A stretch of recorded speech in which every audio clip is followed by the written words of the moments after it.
High বন্ধুরা, আজ খুব সকালে ঘুম থেকে উঠে জাহাঙ্গীরনগর দিয়ে চলে চলে রওনা করলাম মাওয়ার ঘাটের উদ্দেশ্যে। চলে আসলাম মাওয়া ঘাটে, ইলিশ রেস্টুরেন্টে ঢুকে পড়লাম। ঢুকে পড়ে আমরা দুটা ইলিশ পছন্দ করলাম এবং দুটা ইলিশ প্রায় 2.5 কেজি ওজনের ইলিশ। তো ইলিশ দেখলাম দেখলাম ইলিশ কাটা হচ্ছে। কাটা শেষে আমি নিজেই ইলিশ ভাজলাম এবং আমার বন্ধুরাও সবাই অপেক্ষা করছে কখন ইলিশ ভাজা শেষ হবে এবং আমরা মজা করে খাবো।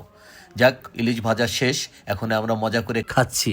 খাওয়া দাওয়া শেষ করে আমরা প্রিপারেশন নিচ্ছি, আমরা নদীর ঘাটে নৌকা নিয়ে ঘুরবো এবং এবং চরের ভিতরে যেয়ে কিছু ছবি তুলবো, গ্রুপ ছবি তুলবো। এবং এই যে আমাদের বন্ধুরা সবাই বসে আছে, সবাই খুব সৌন্দর্য উপভোগ করতেছে। আমি একটু ভাব নিলাম, একটু টাইটানিক ভাব ছবি তোলার জন্য। আমার ভাব দেখে আমার বন্ধু কবির, সেও একটু ভাব নেওয়ার চেষ্টা করবে, সেও আসবে এখন। এই যে কবির চলে আসলো।